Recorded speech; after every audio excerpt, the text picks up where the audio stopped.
Mga buwan na rin naman, halos bubuksan mo ang periodiko, ang pinag-uusapan, economic crisis. Lagi na lang ito ang topic ng mga balita, mga komentaryo, na para bang magwawakas na ang mundo. People's concern revolve around survival, financial security, and people are thinking of retirement funds, savings, etc. Ano ba ang pwede nating matutunan mula kay Solomon tungkol sa financial security? Ang salita po ng Diyos, ang Biblia, ay marami at malawak ang mga tinatalakay na mga topics tungkol sa pamumuhay sa mundong ito. Solomon's 3 steps to financial security. Yan po ang ating pagbubulay-bulayan at nawa papagliwanagin ng Diyos ang mga bagay na ito sa ating isip. Aming Ama sa Langit, salamat sapagkat kayo yung Diyos na kumukupkop, nagmamahal, nagpapatawad, nagpapagaling, nagbibigay na aming mga kailangan. Sa paglapit namin sa iyo, Panginoon, hinihiling namin ang iyong pagpapala. Patawarin niyo po kami sa mga kasalanan namin. Hugasan niyo po ang aming mga karumihan. At ang dalangin namin, punuin niyo ang aming isip, ang aming puso, ng inyong espiritu, ng inyong karunungan. Mangaral po kayo sa amin, Panginoon, at bigyan niyo kami ng kakayahang unawain ang hiwaga ng inyong salita. May your words be the balm that can heal our wounds. May your words be the light that will guide our path. And may your words be the strength of our heart. Teach us, Father. We seek you in the name of Jesus, your Son, our Lord. Solomon's 3 steps to financial security. Bakit naman si Solomon ang gusto natin ngayong tanungin sa mga bagay na ito? Sapagkat sinasabi po sa Biblia na si Solomon ay pinagkalooban ng Diyos ng pinakamataas na uri ng karunungan. Nang siya'y magiging hari ay pinapili siya ng Diyos kung anong pwede niyang hilingin mula sa Diyos at ipagkakaloob. At ang hiningi niya, iba yung karunungan, wisdom. At sumagot sa kanya ang Panginoon. 2 Chronicles 1:12, God was speaking to Solomon. Therefore wisdom and knowledge will be given to you. And I will also give you wealth, riches, and honor, such as no king who was before you ever had, and none after you will have. So walang hari na uupo sa trono na magiging higit ang karunungan, kayamanan, karangalan kaysa kay Solomon. Kaya marapat na siya ay dinggin. At ito pong libro ng Ecclesiastes sa Bible ay siyang pinagsama-samang karunungan ni Solomon na ating pinakikinabangan. Solomonic wisdom in issues that confront even our daily lives sa panahon na ito. Ecclesiastes 11:1-6. Cast your bread upon the waters, for after many days you will find it again. Give portions to 7, yes, to 8, for you do not know what disaster may come upon the land. If clouds are full of water, they pour rain upon the earth. When a tree falls to the south or to the north, in the place where it falls, there it will lie. Whoever watches the wind will not plant. Whoever looks at the clouds will not reap. As you do not know the path of the wind, or how the body is formed in a mother's womb, so you cannot understand the work of God, the maker of all things. Sow your seeds in the morning, and at evening let not your hands be idle, for you do not know which will succeed, whether this or that, or whether both will do equally well. Mga salita na punong-puno ng karunungan, sinasabi sa mga matalinghagang paraan ang maraming mga bagay. At ngayon po, isa-isahin nating himayin ang mga salitang yan. We're going to review what we have just read. Ecclesiastes 11:4 says, whoever watches the wind will not plant. Whoever looks at the clouds will not reap. Yung daw tao na matatakutin, walang ginawa kundi bantayan ang direksyon ng hangin, bumubugso ba, lumalakas ba, umiihip ba, magkakabagyo ba, kung sino man ang laging inaantay ang itsura ng mga ulap, may ulap ba, hindi uulan, o marami bang ulap, baka bumaha. Yung daw tao na gano'n, na laging nag-aalala, natatakot, ay hindi magtatanim kahit kailan. At dahil doon, hindi siya aani kahit kailan. So what is the first step of Solomonic wisdom? To profit, to productivity and fruitfulness. In enterprise, don't worry about what you cannot control. Don't worry about the weather. It is not in your hands. But plant when you're supposed to plant, and then do your best, pray for the best, and then cope with whatever happens. Solomon, in effect, is telling us to plant and invest anyway, in spite of the unknown, in spite of what many people call bad times. Able sailors can benefit even from strong winds. Pag magagaling ang mga tripulante, ang mga kapitan ng mga barko, kahit bagyo, ay nagiging kaibigan nila sa kanilang pagdaragat. Able sailors can turn strong winds into friends. Therefore, good business people can turn even difficult times into opportunities. Why? Because people have to live. Life has to go on. Business must continue to happen. You just have to adjust. You just have to read the needs of the times and make the necessary adjustments. Pag lagi kang matatakutin, if you're playing too safe, you will never invest. You will never get into business. You will never do anything. You will never plant. Therefore, you will never harvest. So do not worry about the unknown or the unknowable because God knows. Alam naman ng Diyos yung hindi natin alam. Ang mahalaga, makipagkaibigan ka sa Diyos. Pakinggan mo ang Diyos and do what you must. And the Bible tells us how, so that we may receive God's favor. Ecclesiastes 11:5, as you do not know the path of the wind, or how the body is formed in a mother's womb, so you cannot understand the work of God, the maker of all things. So God knows, God does His part, just do yours. Siyempre ngayon, nalalaman na through science kung paano nabubuo yung bata sa sinapupunan. But during the time when these were being written, it was a mystery. And it is a metaphor, which just tells us that marami pa tayong hindi alam, pero kahit hindi natin alam at hindi natin nauunawa, tuloy pa rin ang buhay. Tuloy pa rin ang mga tao sa pamumuhay, magkakaroon ka rin ng hanap buhay, ano pa man ang mangyari. Hindi ka dapat matakot at hindi ka dapat mapigil ng takot para maging mabunga sa iyong mga ginagawa. Ecclesiastes 11:6 talks about another way to be financially prosperous and even secure. Sow your seed in the morning, and at evening let not your hands be idle, for you do not know which will succeed, whether this or that, or whether both will do equally well. Ano po ang mahigpit na itinuturo? Magtanim ka daw, maghasik sa umaga, at sa hapon hanggang gumabi, kung tapos ka na sa iyong pagtatanim, maghanap ka pa ng ibang maitatanim, maghanap ka pa ng ibang magagawa, kasi hindi mo alam kung alin sa mga projects mo ang magtatagumpay. Hindi mo alam kung alin sa itinanim mo ang tutubo, kaya hindi ka dapat makontentong may itinanim ka na dyan. Magtanim ka pa dito, magtanim ka pa doon. Hindi mo alam kung anong klaseng panahon o weather ang iiral. At alam nyo naman, may mga halaman na pag dumami ang tubig, lumalago sila. Halimbawa, kangkong. May mga halaman naman na pag walang tubig, mas magaganda ang kanilang mga aanihin. Tulad ng pakwan, tulad ng mga milon, mas matamis pag walang ulan. So magtanim ka pareho, umulan naman at humindi, may maaani ka. Hindi mo inilalagay sa isa lamang na bagay na kasalalay ang buong buhay mo. At hindi sapat na nagtrabaho ka na sa umaga tapos sa hapon magbibinggo ka na o tutunganga ka na. Kuminsan makakakita ka ng mga driver natutulog na sa mga ilalim ng puno, ayaw nang tumanggap ng pasahero kasi naka-boundary na. E paano kung pag-uwi mo, nahulog sa bintana yung asawa mo at kailangan mo ipa-repair yung ulo niya? Eh ang kinita mo lang pang boundary, wala kang extra. You don't know what a day may bring forth. You should not be easily happy with some income. Keep making income. Kailangan na nagsisikap ang tao, hindi ko mo kumita na ng konti, maglalakwat siya na. Sabi, sow your seed in the morning, and at the evening, let not your hands be idle. Marami ka dapat ginagawa. So second step, keep working on different services. Keep planting different crops. Keep producing different products. Hindi mo alam kung ano makiklik eh. Nakapwesto ka, kung alin man doon ang pagpalain, handa ka. Diversify, in other words. But not too much and not without due study. But position yourself to earn. Position yourself to harvest and to profit more. Hindi masama na paramihin mo ng paramihin yan. Pag sinabi mo hindi naman po ako materialistic, mag-anak buhay ka pa rin, damihin mong kita, pamigay mo kung gusto mo sa mga kawawa at mga kapuspalad at mga hindi makapagtrabaho. Pero hindi mo sabihin, wala naman ako masyadong ambisyon, simpleng buhay lang, tama na sa akin. Tapos pag nagkasakit ka, nangungutang ka doon sa meron, anong simple doon? Hindi dapat easily ka na kontento. Gawa ka ng gawa, gawa ka ng gawa. At kung natapos mo na ang paggawa ng pinakamataas na kaya mong gawin, doon ka pa lang dapat makontento. Hindi yung wala ka pa nagagawa, kontento ka na. Pag nangailangan ka, napapahamak yung kamag-anak mo na may konting inimpok. Dahil bilang na bilang mo ang impok niya. Yung mga kamag-anak na mga may OFW na mga asawa, alam na alam ang exchange rate. Araw-araw, daig pa yung asawa. Siguro ate, marami ka ng savings, ano? Kasi enrollment na ni Junior, ayun. Kasi hindi nagsisikap masyado. Ang tataas ang ambisyon, ang daming gastos, hindi naman kumikita. Ang dali-daling magpahinga, ang daling mapagod. Konting hirap, sumusuko.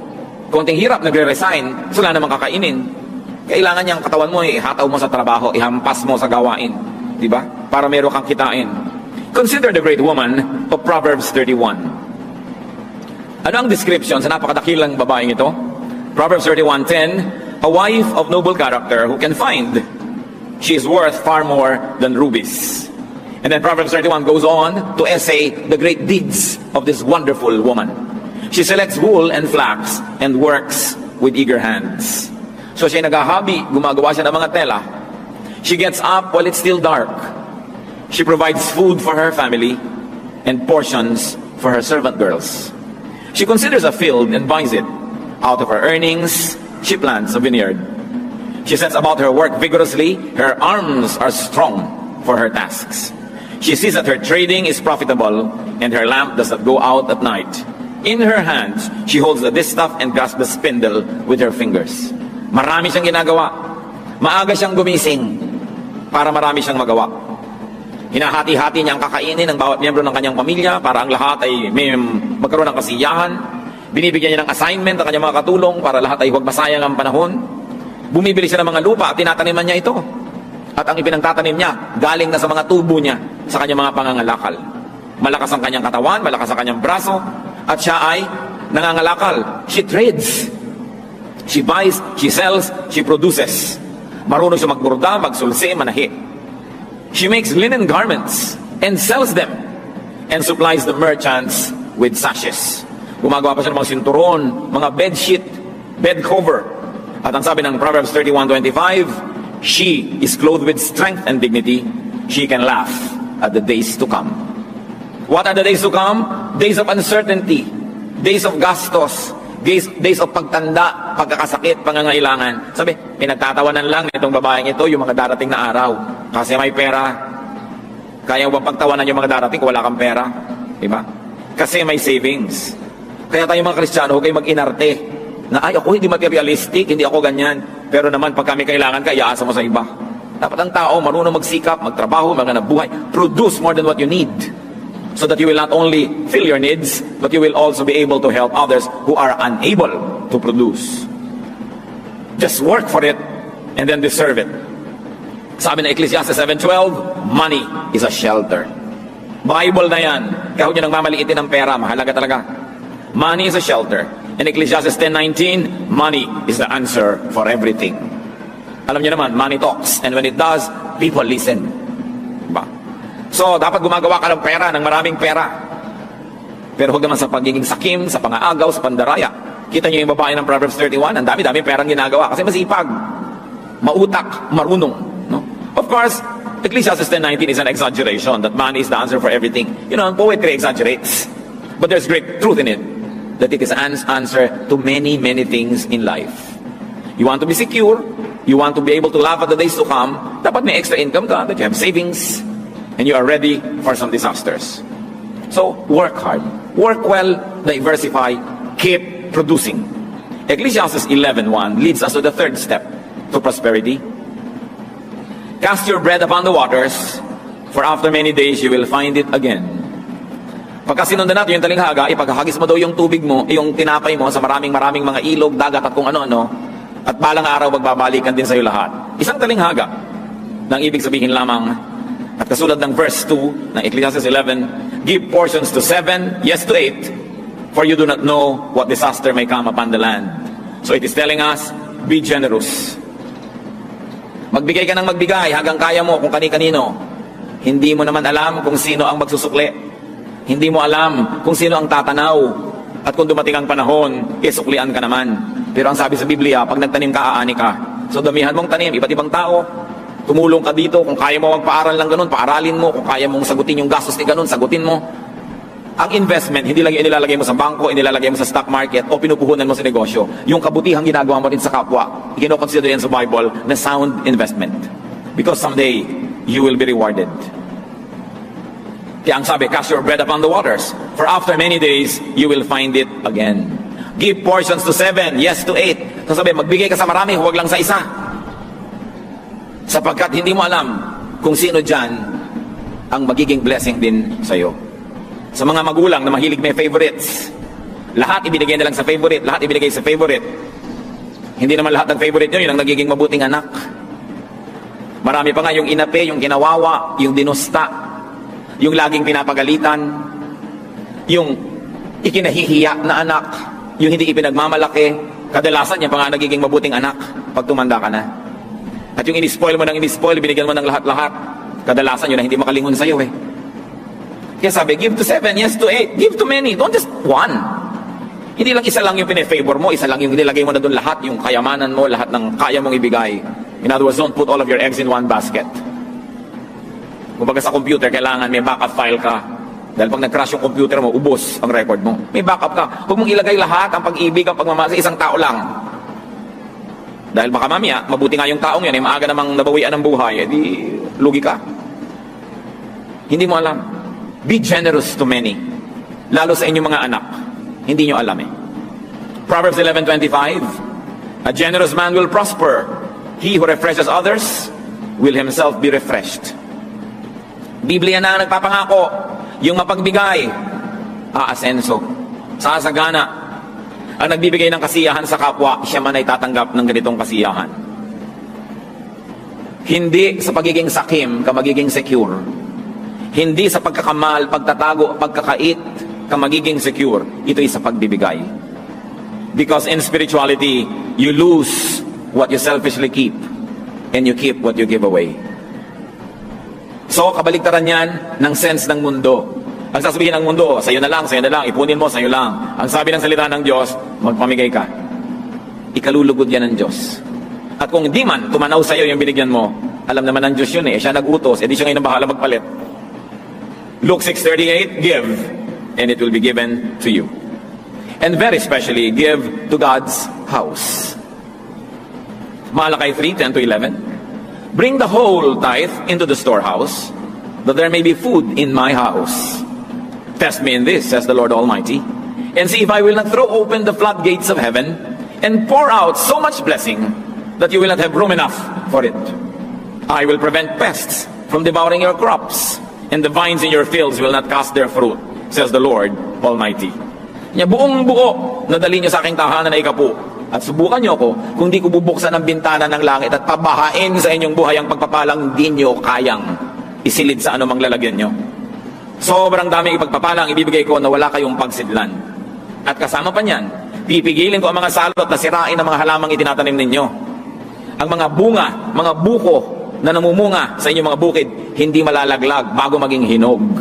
Hindi inaasahan mo, harvest na next week, biglang bumagyo, nasira ang crop mo, nalaglag yung mga bulaklak, wala kang inani. Sabi, pipigilan ko yan, subukan nyo ako. At alam nyo, mga nakapagpatotoo nito, sila talagang addict mag-tithes. Dahil napapatunayan, totoo nga, totoo pala to. Napapatunayan nila. Alam nga naman mali ang Diyos. Alam nga naman kasi nung malingan yung Malachi 3:10 and 11. Napapatunayan yan. At ang sinasabi, sa 11:12, share what you have with 7 or 8 with many people. Bakit now? Because you do not know what disaster may strike. You do not know who would make it, who would be grateful. So spread the goodies. Isang napakalaking pagkakamali ng mga magulang to play favorites at itambak lahat ang magagandang bagay sa paborito nila at ma-deprive yung hindi nila paborito. Isang napakalaking pagkakamali ng mga magulang na api-apihin ng isang anak dahil yung isang anak na yon ay kulang sa kagandahan o kulang sa talino o kulang sa charm o dahil ang isang anak na yon ay hindi katulad ng lahat ng anak na kapitbahay nila dahil may anak silang kakaibang itsura, kakaibang ugali, kakaibang kilos, aapi-apihin na nila. Hindi nyo alam yung anak nyo na yan ang magkagabay sa inyo sa inyong pagtanda.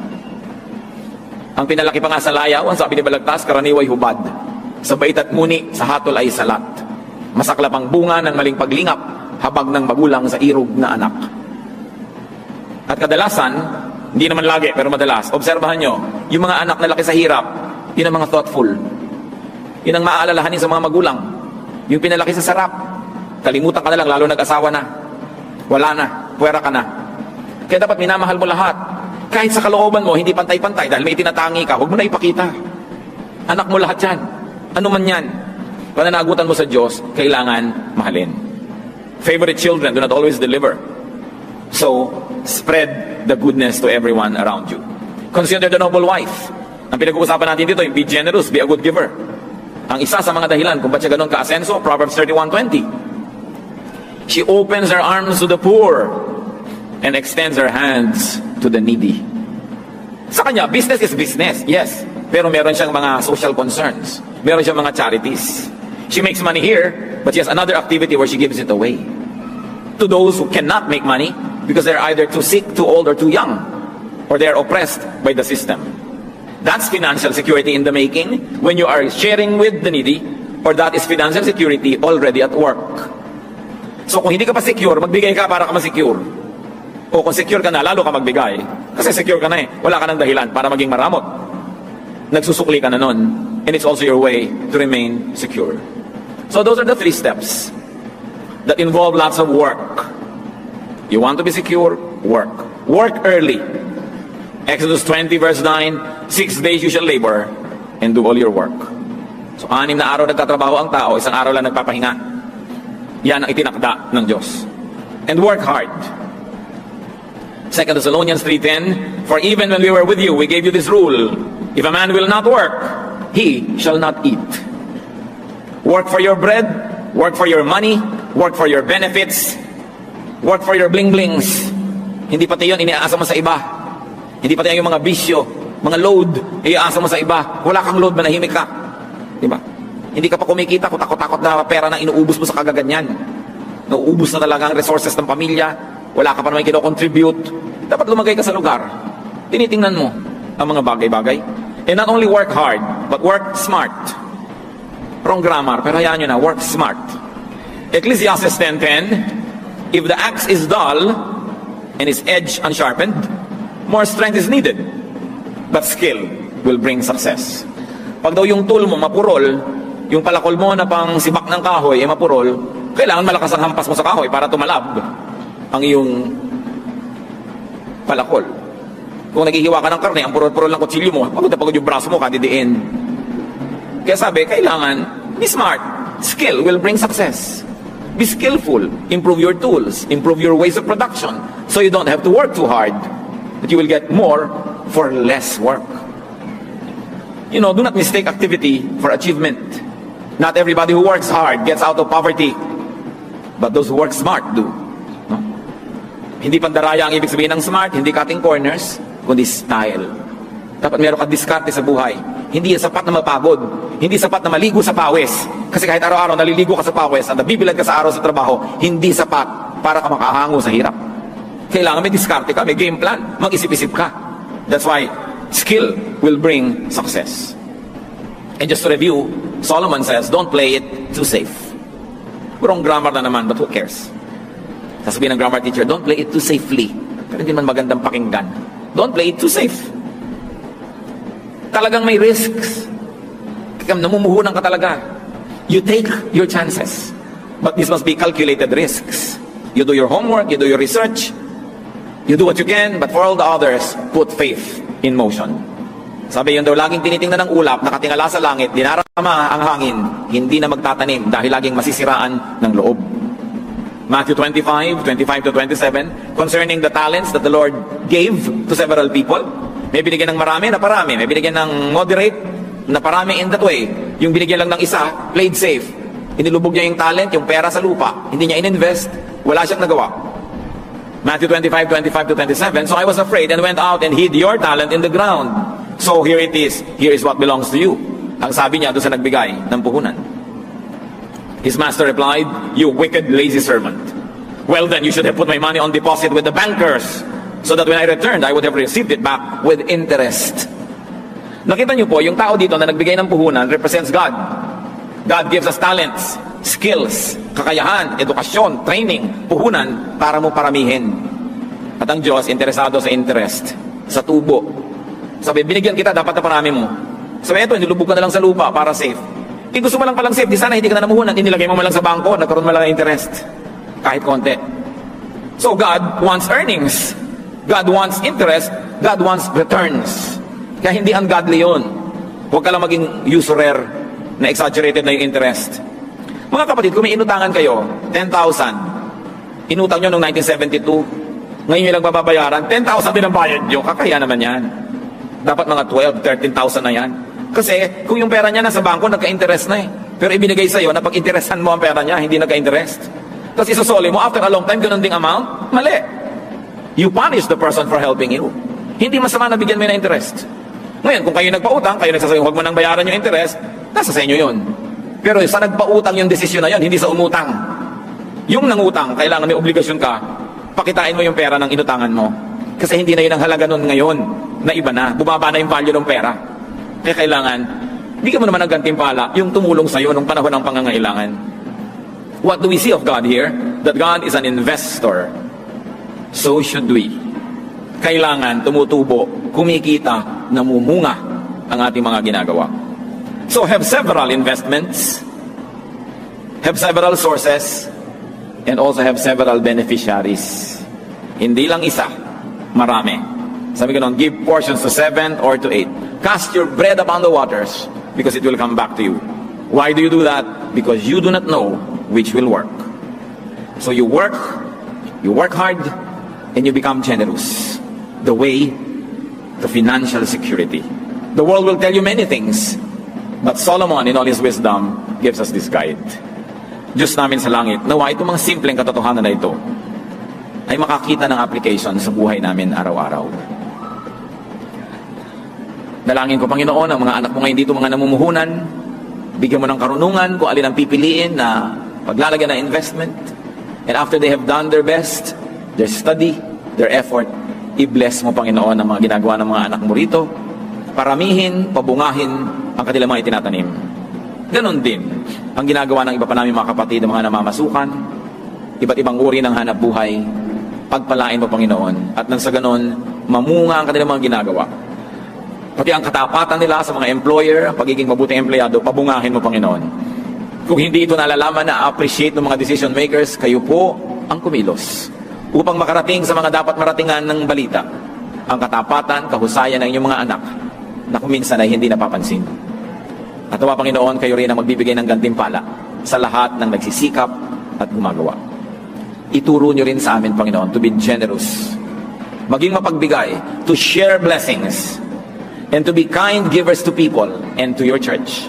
At nawa, Panginoon, ang lahat na ito pag binaglakip-lakip, ano man ang krisis na pag-usapan ng mundo, ano bang hirap ang mabalitaan namin, ang mga anak mo tumanggap ng iyong grasya. Undeserved gift. At nawa, Panginoon, sa pagsunod sa mga katuroan mo dito sa Biblia, matagpuan ng iyong mga anak na ang tunay na kasaganaan ay wala sa panahon, wala sa uso, wala sa kalakaran ng mundo, kundi nasa pabor mo. Na kung kami ay iyong pinapaboran, walang imposible sa inyo. That we can receive blessings and comfort and fruits even in times of drought around us. Matagal na, maraming beses mo nang napatunayan ang iyong pagpapala, ang iyong pagtatangi sa iyong mga anak na sumusunod sa iyong katuruan. Ituro mo sa amin ngayon ang mga personal na hakbang para namin pakinabangan ng lubos ang mga walang pagbabagong katotohanan na ito. Mga kapatid, magbulay-bulay tayo sandali. Kung kayo masagana, pasalamat sa Diyos at patuloy na wang managana. At kung hindi naman, tingnan natin kung alin sa mga prinsipyong ito na ating pinagbulay-bulayan ang maaari ngayong ilapat sa ating mga buhay at nang magbukas ang pinto ng langit at ang napakaraming pagpapala ng Diyos dumaloy sa inyo ng ubod dami at na magbigay ito ng kasiyahan, kagalakan, katahimikan ng loob. Ama namin, sa sandali ng pananahimik, isa-isa mo po kaming kausapin at ituro mo sa amin yung daan tungo sa kasaganaan. At sa mga nananagana na Panginoon, salamat, ituro mo ang daan pa sa lalo pang pagsagana at lalo pang pagiging mabuting tagapag-ingat ng iyong mga pagpapala. Let's be silent before the Lord and ponder applications of these truths.